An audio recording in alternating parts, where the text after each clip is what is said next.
Josué capítulo 1, voy a dar tiempo para que lo busquen. Josué capítulo 1 del libro de Josué. Iniciando desde el Génesis, sería el 6.º libro en la Biblia. Josué. Con el libro de Josué inicia una sección bíblica que es conocida como libros de historia. Son los libros de historia de la nación de Israel. Josué capítulo 1. Recuerde, es un libro de historia. Y si es un libro de historia, es un libro del que nosotros tenemos que saber aprender. Tenemos que aprender con cuidado de los libros de historia. No están ahí para darnos órdenes directas y claras, sino para mostrarnos a nosotros historias, narraciones que nos enseñan cosas. Así que debemos aprender desde la perspectiva de que estamos ante una narrativa histórica. Dios haciendo algo, Dios actuando en la historia de los hombres. Y eso es muy importante, que veamos primeramente a Dios. Lo tienen, Josué capítulo 1. Ahí vamos a estar no sé por cuánto tiempo, pero quiero que observemos cómo Dios llama a su siervo Josué al servicio, a la obra, al ministerio. ¿Han oído la palabra ministerio? La palabra ministerio significa servicio. Simplemente significa que Dios está llamando a alguien a servir. Y la palabra servir no significa ser dueño ni señor, sino servidor. Es lo contrario a ser el gran dueño, el gran señor. La visión es de servicio. Es un servicio para la gloria de Dios. Lo tienen, así que el título del sermón es llamado. Vamos a ver el llamamiento en la vida de Josué y algunas aplicaciones a nuestra vida. Josué 1 dice así: después de la muerte de Moisés, siervo del Señor, el Señor habló a Josué, hijo de Nun y ayudante de Moisés, y le dijo: mi siervo Moisés ha muerto. Ahora pues, levántate, cruza este Jordán, tú y todo este pueblo, a la tierra que yo les doy a los israelitas. Todo lugar que pise la planta de su pie les he dado a ustedes, tal como dije a Moisés, desde el desierto y este Líbano hasta el gran río, el río Éufrates, toda la tierra de los hititas hasta el mar grande, que está hacia la puesta del sol, será territorio de ustedes. Nadie te podrá hacer frente en todos los días de tu vida. Así como estuve con Moisés, estaré contigo. No te dejaré ni te abandonaré. Hasta ahí la lectura el día de hoy.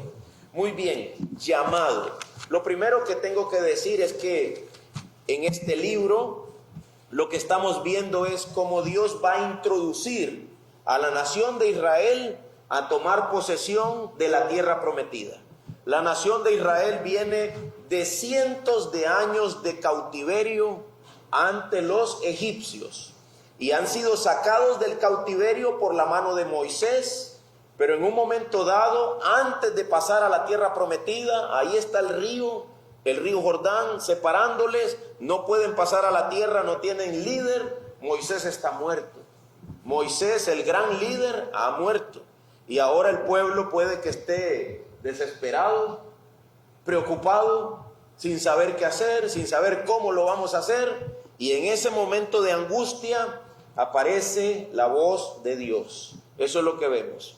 Así que ante la realidad del llamado, lo primero que aparece en el escenario es el Dios del llamamiento.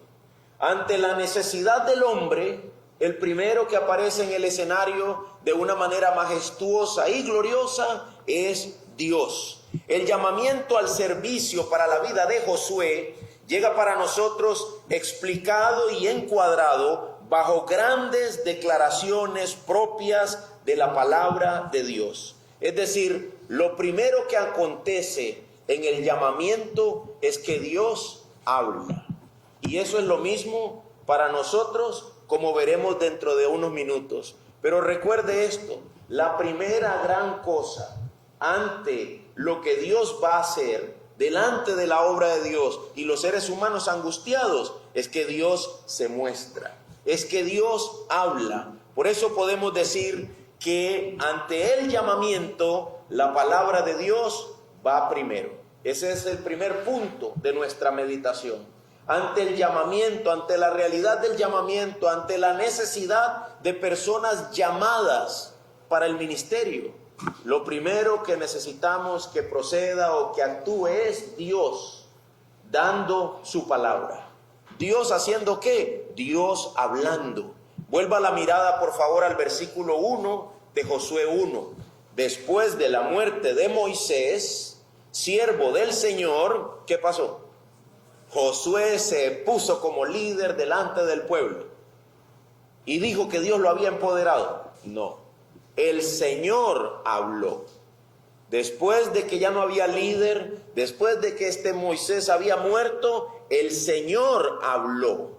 Habló específicamente a Josué, hijo de Nun, ayudante de Moisés, y le dijo, ¿verdad? Pronto veremos lo que le dijo, pero lo primero que acontece es la bendita palabra de Dios. ¿Qué tan importante es la palabra de Dios? ¿Será la palabra de Dios solamente una ayuda, como ha dicho alguien? La palabra de Dios es solo una ayuda, dicen algunos. Pero si usted lee la Biblia en Génesis, dice, y dijo Dios. Y todo lo que Dios iba diciendo iba ocurriendo. La palabra de Dios en la creación misma iba primero. La palabra de Dios siempre ha estado al frente de todo. Dios tiene que hablar, Dios tiene que dar su palabra, Dios tiene que mostrar su voluntad. Eso va siempre al principio. El apóstol Pedro dice con respecto a la palabra creativa de Dios en 2 de Pedro 3:5, pues dice que cuando dicen esto, los falsos no se dan cuenta de que los cielos existían desde hace mucho tiempo y también la tierra, surgida del agua y establecida entre las aguas. ¿Por medio de qué? Por la palabra de Dios. ¿Cómo es que la tierra apareció? ¿Cómo es que surgió lo seco? ¿Cómo es que existía la tierra como tal desde hace mucho tiempo? Dice el apóstol Pedro, todo eso ocurrió por la palabra de Dios. ¿Qué tan importante es que Dios hable, hermanos? En toda la Biblia, en todo el registro de las Escrituras, siempre que algo va a suceder, Dios tiene que hablar. Dios tiene que dar su palabra. Dios tiene que mostrar su voluntad, revelarse. De alguna forma expresarse para que lo que va a ocurrir, ocurra. Eso no habla de nada más que del poder de la palabra de Dios. ¿De qué habla eso? Del poder de la palabra de Dios. Y no debemos tener temor de afirmar eso. No estamos hablando del poder del hombre que recibió su palabra. Estamos hablando del poder de la palabra. Es por la palabra de Dios que el mundo que hoy conocemos existe. Es por el poder de la palabra de Dios. Es por el poder de la palabra de Dios que el mundo que hoy conocemos será traído a juicio un día. Es por el poder de la palabra de Dios por el cual nosotros existimos. Deuteronomios 8:3 dice lo siguiente: Él te humilló y te dejó tener hambre. Oiga eso. Él te humilló y te dejó tener hambre y te alimentó con el maná que tú no conocías, ni tus padres habían conocido, para hacerte entender que el hombre no solo vive de pan. ¿Para qué fue que Dios hizo que Israel tuviese hambre en el desierto?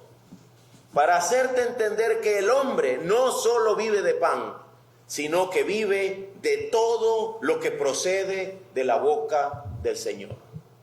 Hermanos míos, ese texto de Deuteronomios fue citado por Jesús cuando el diablo lo tentó y le dijo que si era hijo de Dios, le dijera a esas piedras que se convirtieran en pan. Y Jesús respondió, escrito está, no solo de pan vive el hombre. Estos versículos han sido manipulados por falsos maestros, pero estos versículos encierran la realidad de nuestras vidas. A veces yo quisiera que las personas todas tuviéramos la mente en limpio completamente limpia, y poder decirle, escucha esto, no solo de pan vive el hombre, sino de toda palabra que sale de la boca de Dios. ¿Para qué, pastor? Para que tuviéramos un alto en nuestras vidas y entendiéramos que no se trata de lo material, que no se trata de las posesiones, de las riquezas, ni de las grandezas que podemos alcanzar en este mundo, sino de la necesidad que tenemos de lo que sale únicamente de la boca de Dios.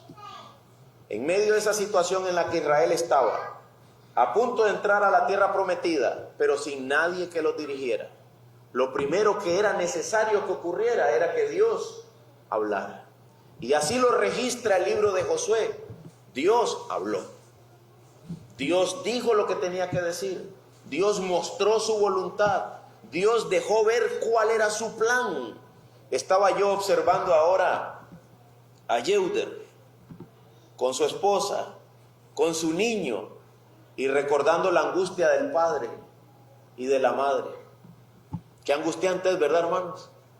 Qué angustiante es cuando nuestros hijos quieren seguir sus propios caminos. Pero mira qué hermosa familia ha creado Dios. Mira qué hermosa familia ha creado Dios. Y uno diría, ¿quién iba a pensarlo?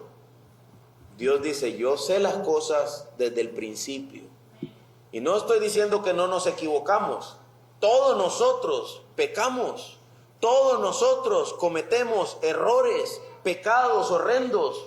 Pero ¿sabes qué deberíamos hacer ante la adversidad, ante la necesidad, ante la aflicción? Buscar al Dios que habla, el Dios que se revela, el Dios que muestra cuál es su voluntad. Ir a Él. Deberíamos, después de una cita bíblica como esta, decir, Padre Dios, muéstranos tu voluntad. Yo no puedo ver, yo estoy angustiado, yo estoy afligido, yo necesito que tú hables. Hay dos formas en que Dios ha hablado. Una es su palabra, aquí está para nosotros, y a la otra a la que nos referimos es que nos muestre en la práctica, en nuestra vida diaria, cuál es la voluntad de Él para mí, porque yo no vivo solo de pan, sino también de lo que sale de la boca de Dios. Yo no vivo solo de pan. Hay gente que tiene abundancia de pan, pero desconocen la voluntad de Dios para sus vidas. Y están sin propósito, están sin dirección, completamente extraviados. Gracias a Dios, en la narrativa de Josué, ante el llamamiento, lo primero que ocurre es la voz de Dios hablando. Ahora, la voz de Dios hablando, ¿de qué forma? Esta es otra característica del único Dios verdadero. La comunicación de Dios es absoluta. Absoluta. Quiero que pienses en esto. En el Antiguo Testamento, cuando aparecía un profeta hablando en nombre de Dios y eso no se cumplía, ¿sabes qué había que hacer con el profeta? Había que matarlo. Eso era serio. Hablar en nombre de Dios era algo serio. Porque cuando Dios dice algo, lo que Él dice se cumple. Cuando Dios reveló algo en su palabra, todo eso se cumplió. Ahora nosotros tenemos la más grande palabra de Dios, la promesa de Jesucristo de que volverá.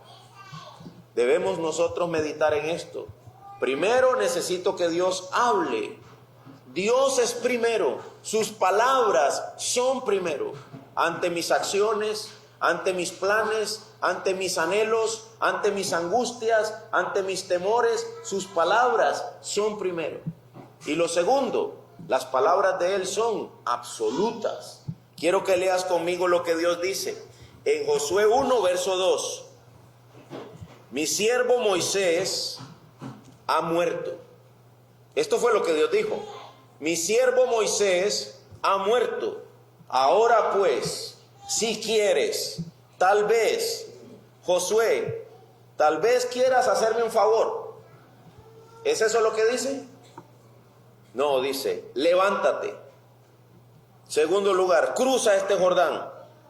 No solo tú, todo este pueblo. a la tierra que yo tal vez les dé, a la tierra que yo les doy a los israelitas. Todo lugar que pise la planta de su pie les he dado a ustedes, tal como dije a Moisés, desde el desierto y este Líbano hasta el gran río, el río Éufrates, toda la tierra de los hititas hasta el mar grande que está a la puesta del sol, será territorio de ustedes. Además dice, vean la forma absoluta en que Dios habla, nadie te podrá hacer frente en todos los días de tu vida. Así como estuve con Moisés, estaré contigo. No te dejaré ni te abandonaré. Hermanos, la visión y la expresión de Dios en sus palabras son hechos, hechos concretos. Cuando Dios, el Dios de la Biblia, habla a través de su palabra, su expresión es concisa, clara. ¿Alguien recuerda las palabras de Cristo en la cruz? Consumado es. Otra forma de decirlo es, hecho está. Fueron las palabras de Cristo cuando fue crucificado. Sus últimas palabras, consumado es. Porque cuando Dios dice que va a hacer algo, eso es un hecho. Eso es algo que de efecto ocurrirá. Esas son las palabras, hecho está. Ninguna de las palabras que Dios le dice a Josué son dichas en temor o posibilidad de incumplimiento. Todo lo que Dios le dice a Josué que va a hacer es absoluto, es concreto, es hecho está. Estas palabras son definitivas y provienen de Dios. La efectividad de estas palabras no tiene relación, escuche bien esto, la efectividad de esas palabras no tiene relación con la persona que las vivirá o con la persona sobre quien se cumplirá, sino con el Dios que las promulga.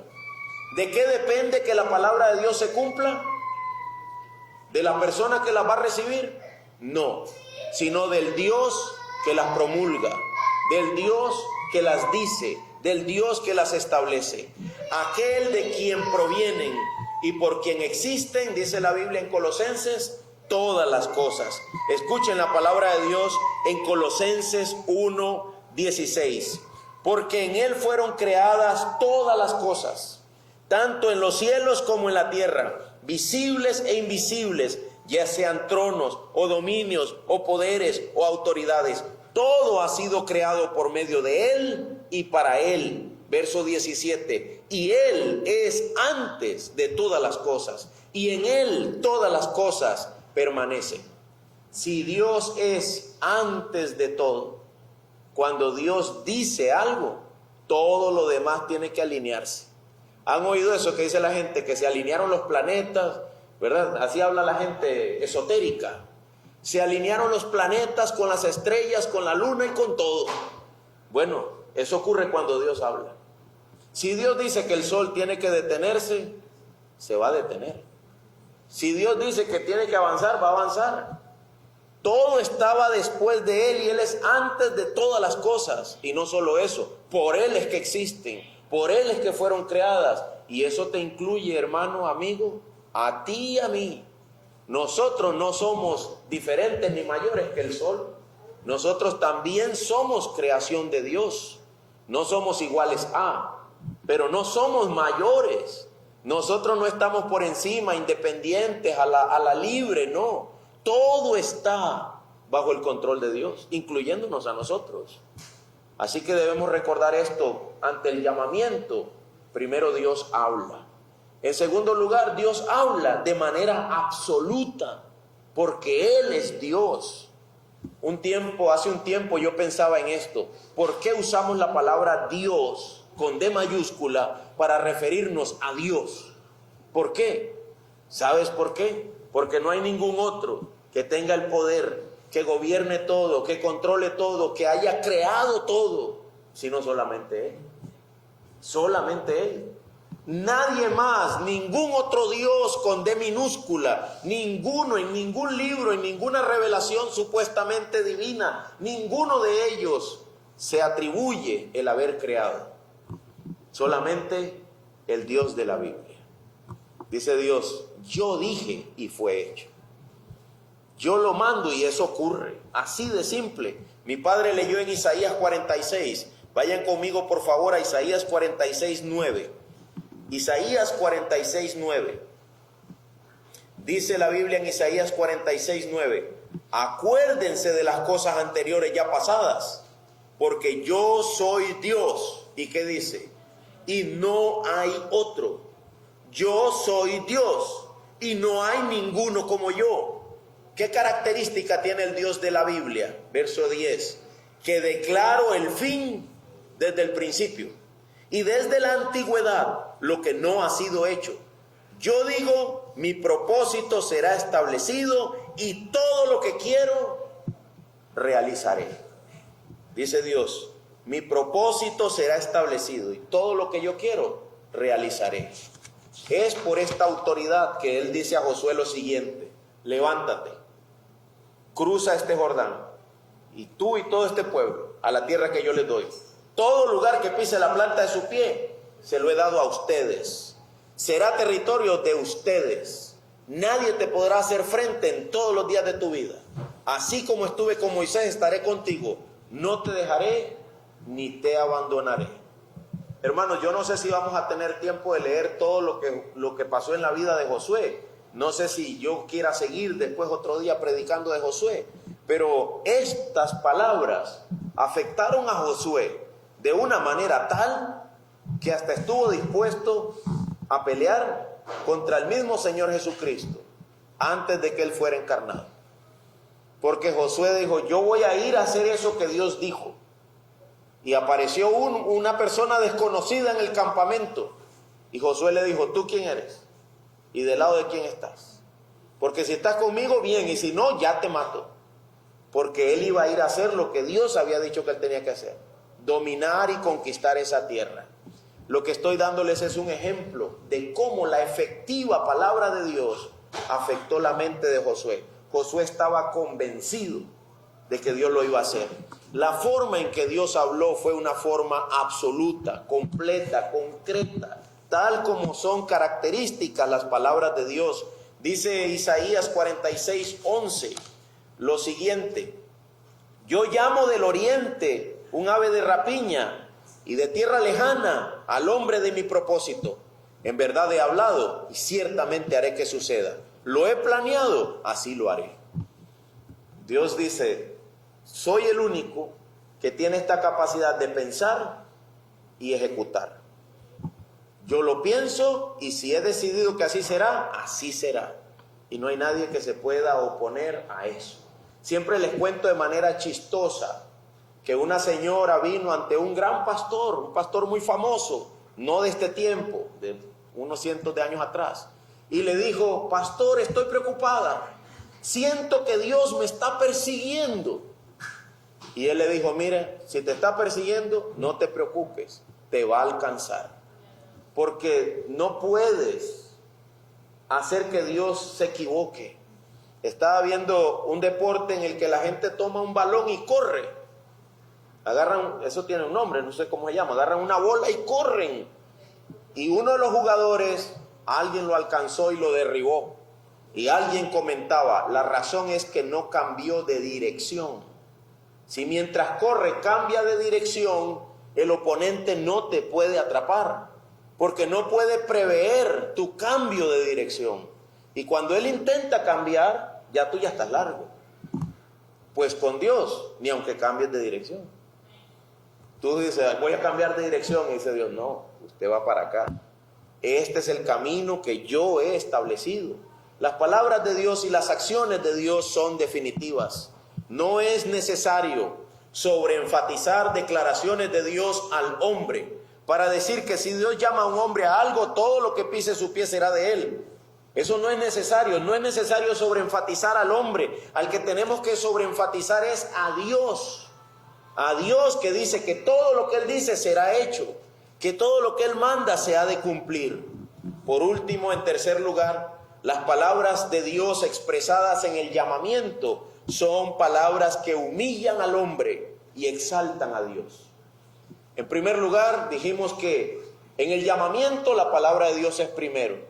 En segundo lugar, dijimos que en el llamamiento la palabra de Dios es absoluta. En tercer lugar, estamos diciendo que en el llamamiento las palabras de Dios me humillan a mí y exaltan a Dios. Recuerda eso, me humillan a mí y exaltan a Dios. ¿Dónde está eso, pastor? ¿Qué dice el versículo 2 de Josué 1? La primera frase, 1, 2, 3, 4, 5 palabras. Josué 1, 2. ¿Qué dice? Mi siervo Moisés ha muerto. Interesante frase, ¿no? Mi siervo Moisés ha muerto. Ahora levántate tú y mete ese pueblo ahí donde yo dije. Y si tú eras Josué, ¿qué dice? Así de simple, sí, ya él se murió. Ahora levántate tú y haz lo que yo digo que tienes que hacer. ¿Sabes por qué es humillante? ¿Qué es el hombre después de dar toda su vida a Dios? ¿Qué es? Un siervo. Un siervo. Mi siervo Moisés ha muerto. Josué pudo haber dicho, pero, o sea que a mí me va a pasar lo mismo. Dentro de unos años vas a decir, mi siervo Josué se murió, ahora levanto a otro. Y sigue. Como que no quiero servir a un Dios así. Un Dios que no me exalta. No dijo el príncipe glorioso Moisés, el gran hombre que hasta hoy lo dirigió Moisés. No, solo dijo, mi siervo Moisés se murió. Levántate tú y sigue tú. Interesante, ¿no? Qué expresión tan humillante para el hombre y tan exaltadora para ¿quién? Para Dios. Claro, nosotros somos seducidos por esta idea. Todo lo que mi Dios diga, lo hace. Entonces yo soy poderoso, porque tengo a un Dios poderoso. Déjame decirte que desde la perspectiva del Dios poderoso, solo eres un siervo que te vas a morir. Solo eres un siervo que morirás. Solo eres un eslabón más en la cadena del plan de Dios, del plan eterno, de la historia de Dios. Y cuando yo me doy cuenta que solo soy un eslabón más, ¿qué me pasa? ¿Me engrandezco o me humillo? Soy humillado. Hermanos míos, cuando hablamos de un Dios absoluto que hace todas las cosas desde el principio y ya las tiene pensadas y que nadie lo puede detener, no es para nuestra gloria, es para la gloria de Dios, es para la honra de Dios, es para que Él sea exaltado, no yo. Yo solo soy un siervo. ¿Qué dice la palabra de Dios que tú tienes que decir de ti cuando hayas obedecido todo? Imagínate que has sido fiel, has obedecido todo. ¿Cómo debemos pensar de nosotros? Siervo inútil soy, porque hice solo lo que se me mandó. Y eso para los que han obedecido todo. Y los que son como yo, que no damos esa talla. Siervo re inútil soy, porque no alcancé ni lo que Él me mandó. Hermanos míos, nosotros hemos de ser humillados y Dios debe de ser glorificado. Pastor, pero qué feo se siente eso. ¿Por qué no nos da a nosotros una tajadita? Algo de gloria. No, eso a nosotros nos hace daño. Nosotros somos pecadores. El mal está en nosotros. El apóstol Pablo dijo, yo me doy cuenta de esto, el mal está en mí. Y si yo recibiera algo de esa gloria, yo echaría a perder todo. Nosotros debemos callar, guardar silencio y dejar que Dios haga su voluntad. Mi siervo Moisés ha muerto. ¿Alguno tiene idea cuántas veces le pidió Moisés a Dios que lo dejara entrar a la tierra prometida? Fue bastante. Moisés dijo, permíteme, déjame entrar. Y Dios le dijo, no, no vas a entrar. No vas a entrar. Si Moisés hubiera metido a Israel a la tierra prometida, quién sabe qué hubiese hecho Israel con Moisés. Pero Dios dijo que no. Y es más, Dios mandó a que enterraran el cuerpo de Moisés. Los ángeles tuvieron que sepultarlo para que los hombres no supieran dónde estaba el cuerpo de Moisés. Un poquito de gloria para un hombre caído es un veneno mortal. Pero si le damos a Él toda la gloria, un día nosotros seremos partícipes de la gloria de Él. Un día la gloria de Él traerá sobre nosotros bendición eterna cuando estemos ya en cuerpos redimidos. Mientras tanto, la palabra de Dios en el llamamiento me humilla a mí y exalta a Dios. La palabra de Dios sigue enfocada en la gloria solamente para Dios. Dice el Salmo 100, ábranlo conmigo por favor. Salmo 100, verso 2 y 3. Salmo 100, verso 2 y 3. Dice que sirvas. ¿Sabe que la palabra para esclavo en la Biblia se traduce como siervo? La palabra esclavo en la Biblia es traducida como siervo. ¿Qué dice ahí? Salmo 102. Sirvan al Señor. ¿Cómo? Pero es que nadie quiere servir a un Dios que no me da nada, que no me da gloria, que no me exalta. Pero el Dios de la Biblia dice, pero sírveme con alegría.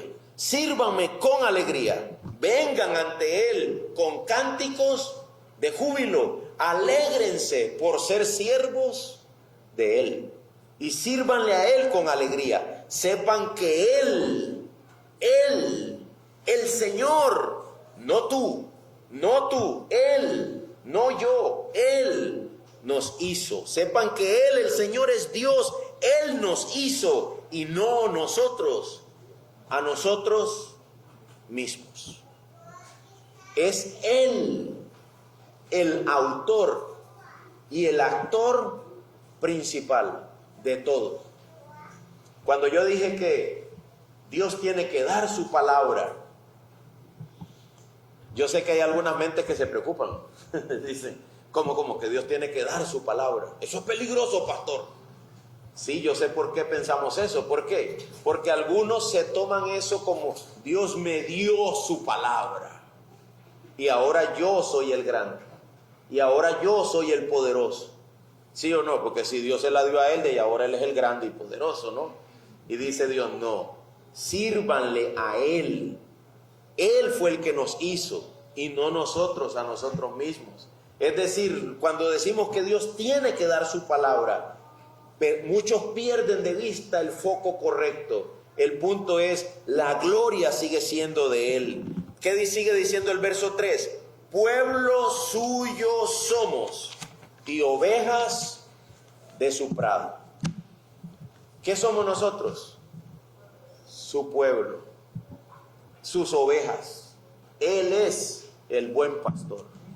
Él es el Señor. La existencia de Dios es aberrante para algunos y protestan contra ella por el hecho de que Dios les humilla.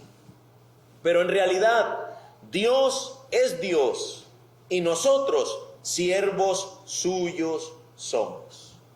Eso es todo. Siervos, esclavos, le servimos a Él, al que es digno de toda la gloria, al que es digno de todo honor. Ahora, eso para la mente y la vida de un hombre que lo ha tenido todo puede que no signifique nada. Pero para el hombre que cree que no tiene nada, eso significa todo. Déjenme darles un ejemplo. Imaginemos que usted quiere trabajar con alguna empresa grande, buena, sólida. Una empresa de esas como, bueno, me vino a la mente, hoy está mi tío aquí con nosotros, y me vino a la mente el ICE. En los años 1985, 1995, todo el mundo quería trabajar con el ICE. ¿Cuál era la razón? Era sólida, confiable, una buena empresa. Y sabes que algunos de los campesinos costarricenses querían trabajar con el ICE, aunque fuera cortando ramas, pero trabajar con el ICE era algo que daba un poco de gloria, daba un poco de estabilidad, daba un poco de hermosura. Bueno, eso es como trabajar con el gobierno, ¿no? También aquí hay varios que están estudiando o quieren estudiar. Algunos dicen, me dieran una plaza mía aunque sea de misceláneo, ahí en la escuela. Qué bueno fuera, ¿verdad? Es decir, cuando no tienes nada, cualquier cosa que parece buena, es grandiosa, y yo quisiera ser parte de eso. Es por eso que Jesús dijo que bienaventurados los que tienen hambre y sed de justicia. Bienaventurados los pobres en espíritu. ¿Sabes qué dice un pobre en espíritu? El pobre en espíritu dice: yo no soy nada, Dios lo es todo. Déjame, aunque sea, derramar unas lágrimas en tus zapatos y limpiarlas. ¿Se acuerdan? Una mujer que estaba ahí, Jesús dijo: mira, Simón, yo desde que entré aquí tú no me has dado agua. Ese Simón se creía la gran cosa, ¿no? Jesús entró ahí y Simón no le dio ni un vaso de agua. Y una prostituta, una mujer de la calle, estaba ahí llorando a los pies de Cristo, lavando sus pies con lágrimas y secándolos con su propio pelo. Y Jesús dijo: esa mujer desde que yo entré no ha parado de llorar. Ella sabe a quién tiene que servir. Ella sabe quién es el que está aquí. Y ella está completa con solo limpiar mis pies. Ella está plena, satisfecha. Pero el otro se creía la gran cosa y no quería tener nada que ver con Jesús. No mucho, solo lo necesario para gloria propia. No mucho, solo lo necesario para mi propia gloria. Si la relación con Dios me vuelve rico, poderoso e intimidante, entonces yo quiero servirlo. Pero si la relación con Dios no me da nada, entonces no quiero servirlo. Hermanos míos, Él es el que es digno de gloria, no nosotros. No nosotros. Tú y yo somos pecadores, que en el mejor de los casos fuimos perdonados. Ya eso es suficiente. Eso es suficiente para darle gloria, aunque Él no me diera nada.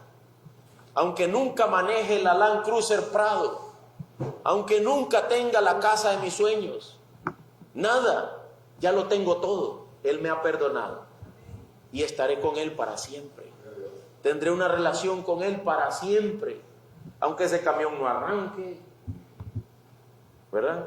Aunque mi casa, mi familia no le dé la gloria a Dios como merece, Él me ha salvado a mí y ha tenido de mí misericordia. Él ha puesto sus ojos en mí y me ha redimido. Un día, dice la Biblia, un día será evidente lo que somos ahora, hijos del gran Rey. Pero un día, no lo andes proclamando ahora con jactancia y vanagloria. Ahora acepta el lugar que nos ha correspondido, el de siervos inútiles. Siervos inútiles. Ese lugar humillante ahora me traerá gloria un día. Pero si yo me anticipo a esa gloria, seré humillado. Debemos dejar que Dios diga: mi siervo, mi esclavo fulano se murió. Y uno dice: amén, así es, Señor. Eso es todo lo que soy. No soy nada más que eso. Siervo tuyo. La gloria es para ti. Estaba conversando con un amigo, hermano en la fe, creo yo. Y le digo: hermano, mira, manda a decir a aquel señor que tú eres muy bueno, un excelente cristiano. Y me dice el hermano: pues que eso sea para la gloria de Dios. Esa debe ser la respuesta de todos los santos. Pues que eso glorifique al Señor, yo solo estoy para servirte. Que eso glorifique a Dios, solo estoy para servirte. Siervos suyos somos, no nos hicimos nosotros a nosotros mismos. Pero ¿sabes qué pasa cuando alguien acepta su lugar de siervo ante el llamamiento? Acepta su lugar de servicio. Oye lo que Dios dijo de Moisés: no así con mi siervo Moisés. En toda mi casa él es fiel, cara a cara hablo con él. Qué interesante, ¿no? Mi siervo Moisés ha muerto, pero ¿qué decía Dios de Moisés? Cuando yo hable con alguien, dice Dios, le voy a hablar por sueños, le voy a hablar de otra manera. Pero cuando yo hablo con Moisés, yo hablo con él cara a cara. Eso no tiene comparación. Haberlo visto, conversar con él. Pero parte de lo que lo caracterizaba a Moisés era su mansedumbre, su humildad. Nunca buscó algo propio, gloria propia. Dios le había enseñado que él era su porción. Hermanos míos, La palabra de Dios es clara para nosotros. Y nosotros debemos pensar a la manera que dice 1 Timoteo 1:17. Búsquelo, por favor. 1 Timoteo 1:17. Nosotros no somos una iglesia centrada en el hombre. Somos una iglesia centrada en Dios. Los cristianos son personas que buscan la gloria de Dios, no la gloria propia. No buscamos nuestra propia gloria. ¿Qué dice 1 Timoteo 1:17?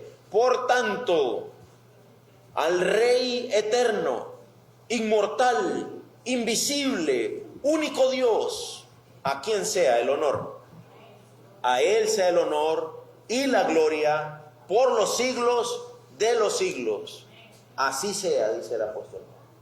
A Él sea la gloria, no a nosotros, en ninguna forma, en ninguna medida, aunque seamos llamados por Él. Aunque nosotros seamos llamados por Él. Y ese es el punto de comparación. Hermanos míos, nosotros no estamos por entrar a ninguna tierra prometida en esta tierra. Nosotros no somos los que debajo de todo lo que pise la planta de mi pie será mío, ¿verdad? Dicen que un muchacho escuchó eso. Entonces había una muchacha que le gustaba, él se quería casar con ella y fue y la majó, ¿verdad? ¿Escucharon eso? Es una forma chistosa de decir lo que voy a decir. A un muchacho le gustaba una muchacha en la iglesia y él escuchó que todo lo que pise la planta de tu pie será tuyo. Entonces él fue de la muchacha y la majó. Y la muchacha le dice: ¿qué estás haciendo? Dice: ¿no escuchaste lo que dijo el pastor? Todo lo que pise la planta del pie será tuyo. Lo que quiero decir es esto, hermanos, esa no es la interpretación correcta de la Biblia. Eso no es lo que quiere decir. Es más, ni siquiera le dijo a Josué: será tuyo. Le dijo que sería del pueblo, porque Josué no era un llanero solitario, era un siervo de la nación de Israel, era un siervo del Dios Altísimo. Lo que estamos diciendo es que el llamamiento es corporativo. Dice la Biblia: fue para esto que Dios, el Señor, los llamó mediante mi evangelio, para que alcancen la gloria de nuestro Señor Jesucristo. Segunda de Tesalonicenses 2:14. Fue para esto que Dios los llamó. Nosotros, igual que Josué, somos llamados. Josué era llamado a poseer una tierra. Nosotros somos llamados a la gloria de nuestro Señor Jesucristo. Estamos llamados a compartir la gloria de Cristo, no los bienes terrenos. Es más, ¿sabes cuántos bienes terrenos tuvo Cristo en esta tierra? Ninguno. Un hombre le dijo: Señor, te seguiré a donde quiera que vayas. ¿Y sabes cuál fue la respuesta de Jesús? Las zorras tienen un nido, ¿verdad? ¿Qué era lo otro? Que tienen una cabeza. Las zorras tienen guarida, y él dijo: y yo no tengo ni dónde recostar mi cabeza. Era como diciéndole: ¿quieres seguirme? De verdad. Aquí no hay Land Cruiser, prados, ni posesiones de tierras, nada. Como dijo un hermano: ¿quieres la receta para hacer plata? Yo te la voy a dar, trabaja. Encomiéndate al Señor y trabaja. Y tal vez hagas, tal vez no. No usemos a Dios para esas cosas, pero sí para compartir con Él por la eternidad. Sí, para conocer su gloria. Padre Dios, yo quiero conocer tu gloria. Yo quiero conocerte a ti. Quiero estar contigo por la eternidad. Todo lo que hay en este mundo será pasado por fuego. ¿Para qué lo necesito? Yo necesito al que es siempre existente, al siempre eterno, al único y sabio Dios, a quien debe ser toda la gloria y todo el honor. Y algunos estamos llamados para eso. Hermano mío, ¿estás tú llamado a conocer a Dios? Hermano, amigo mío, ¿has recibido este llamado? Ese llamado, dice la Biblia en 2 de Tesalonicenses, ocurre por medio del evangelio. 2 de Tesalonicenses 2:14, Él los llamó mediante nuestro evangelio.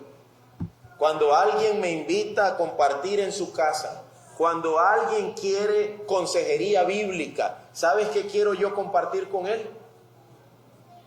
El evangelio. Los que han ido a mi oficina lo saben, ¿verdad? ¿De qué les va a hablar el pastor? Del evangelio. Pastor, mire que estoy pasando esta necesidad. Evangelio.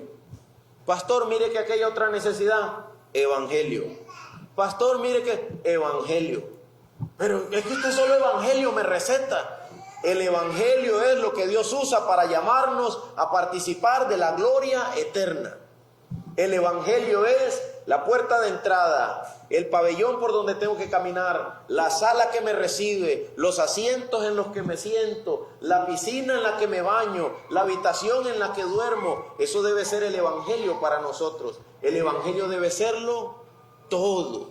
A través del evangelio Dios me llama a servirle, me llama a darle gloria. Y mira lo que dice Mateo 16, 18. Mateo 16, 18. Yo también te digo que tú eres Pedro, y sobre esta roca edificaré mi iglesia. ¿Y qué dice? Mateo 16, 18. Y las puertas del Hades no prevalecerán contra ella. Igual que Israel entrando a la tierra prometida. Todo lo que ustedes tomen será de ustedes. Y a la iglesia también se le dice, la iglesia ni las puertas del infierno la puede detener. Ella va a seguir avanzando, ella va a seguir predicando, ella va a seguir haciendo que el evangelio se extienda, liberando cautivos de la esclavitud del pecado. Presten atención a esta dinámica. Levanten la mano los miembros de la iglesia, escuchen bien, levanten la mano los miembros de la iglesia que consideran que Dios los ha liberado de la esclavitud del pecado. Levanten. Los que consideran que Dios los ha liberado de la esclavitud del pecado. Y ustedes observen a su alrededor. Ahora ya pueden bajarla. Vaya, pregúntele a una de esas personas cómo fue esa vida. Vaya, pregúntele. ¿Cómo fue esa vida? ¿Te gustó? ¿Te trajo bien? ¿Te ayudó? ¿O cómo terminaste? ¿Qué preferirías? ¿Que Dios te hubiera dado una Land Cruiser o que te hubiera liberado del pecado? ¿Qué preferirías? ¿Bienes terrenales o bienes eternos? ¿Qué preferirías? Si algún día estás en una encrucijada entre bienes terrenales y bienes eternos, escoge los bienes eternos. Estos duran para siempre, salvación y vida eterna. Lo otro, eso tiene un fin, eso es perecedero, eso se está herrumbrando, eso se está cayendo, eso se está destruyendo. Hermanos míos, somos llamados a bienes eternos. Y de la misma forma que la nación de Israel iba a tomar posesión, la iglesia también avanza ante las puertas del infierno mismo, sin detenerse. Y de la misma forma que Dios dijo esto, quiero que escuches estas palabras. Josué 1, versículo 5, última frase, ¿qué dice? No te dejaré ni te abandonaré. Eso fue Dios diciéndole a Josué eso. Ahora escucha esto. Yo estoy con ustedes todos los días hasta el fin del mundo. Ese es Jesús en Mateo 28, 20, diciéndole a su iglesia eso. Lo que quiero que salgas pensando de aquí es lo siguiente. Escúchame, hermano. Todos nosotros estamos llamados al ministerio. Todos los salvos, todos los santos estamos llamados al ministerio. ¿Cuántas veces has escuchado a alguien diciendo, creo que el Señor me está llamando al ministerio? ¿Has escuchado eso? Yo lo he escuchado. Creo que el Señor me está llamando al ministerio. Y le digo, ¿qué se supone que eso significa? ¿Que me está llamando para ser pastor? Bueno, puede que sí. Pero es que aunque no te esté llamando, todo cristiano es llamado al ministerio. Y todo cristiano debe considerar esto. Primero, necesito escuchar la voz de Dios. Primero, necesito la voz de Dios en mi vida. Lo segundo que he de saber es que la voz de Dios es absoluta. No es de medias tintas, ¿verdad? La voz de Dios es absoluta. Lo tercero que he de saber es que la voz de Dios me humilla a mí y exalta a Dios. Glorifica a Dios. Pero no con la intención de dejarme a mí humillado, sino, como dice el apóstol Pablo, compartir las glorias de Cristo un día y vivir para eso. Hermano, ¿es posible vivir para eso? Para las glorias de Cristo. Yo le estoy hablando a usted de algo inmaterial, algo que no se ve. Vivir para las glorias de Cristo. ¿Es posible vivir para eso? Todo el que se llame a sí mismo cristiano, a eso es que está llamado. A vivir para la gloria de Cristo. Vivir para la exaltación del nombre de Dios. Conocerlo a Él y disfrutar de Él por la eternidad. Eso es un cambio de perspectiva. Ya no vivir más para la gloria de las cosas de este mundo, sino vivir mi vida para la gloria de Dios. Y hacer lo que hago para que el nombre de Dios sea glorificado. Ayer pasé por Guayabo de Bagaces y seguramente para hoy estaban organizando una competencia de motocross. Una competencia de motocross. Yo soy hombre y a mí me llama la atención los motores sonando, ¡rum!, ¿verdad? Suenan bonito, fuerte, ¡rum! Además, también soy camionero, sé manejar tráiler, entonces, ¿verdad, Rafita? Uno oye ese freno de motor, ¡prrr! Qué cosa, qué potencia esa, qué máquina. Dice mi esposa, qué imponentes son esos cabezales. Son grandes, se ven imponentes. Pero hermanos míos, si yo dedico mi vida a vivir para la gloria humana, ¿de qué me sirve? Yo solo moriré y todos mis pensamientos solo serán un recuerdo en la vida de unos cuantos durante un breve tiempo. Pero si dedico mi vida a vivir para la gloria de Dios, todo aquello que busqué permanecerá eternamente. No importa que yo haya vivido solo por un corto periodo de tiempo. Entonces, pastor, ¿es malo escuchar los motores sonar así? No, no es malo. ¿Es malo que a uno le guste ese camión y ese freno de motor? No, no es malo. Lo que tienes que hacer es, gracias a Dios, porque puedo disfrutar de esto, de un aceleronazo de la moto. Gracias, Señor, porque puedo disfrutar de esto, pero a la misma vez decirle a mi alma, pero esto no es todo. Nosotros vamos para la eternidad. Hemos de buscar la gloria de Dios. Alma mía, despierta, no te duermas. Y decirle a los que están a mi alrededor, vienen a uno, vienen a nosotros y dicen, uy, qué rico suena esa moto, qué buena moto. Y de una forma sabia, a su tiempo, decirle, sí, mira, es cierto, es bonita y todo, pero esto no lo es todo. De manera que el evangelio siga siendo predicado, el evangelio siga siendo proclamado. Esto no lo es todo, el más grande es Dios, el digno de toda gloria, el digno de todo honor. A eso es a lo que estamos llamados. Y esa, hermanos, es una vida que vale la pena. Hay un montón de gente que ya gastó todo en cosas materiales, ya gastó todo en cosas terrenas y sus almas están tristes porque no encontraron lo que pensaban que iban a encontrar. Y algunos de nosotros hemos sido llamados a vivir ahora con sabiduría, vivir para el Dios que salva, el que da promesas eternas, y trabajar para aquel en donde nuestro trabajo no será olvidado, tiene y tendrá un valor eterno. Terminemos leyendo 2 Corintios 1:20, por favor. 2 Corintios 1:20.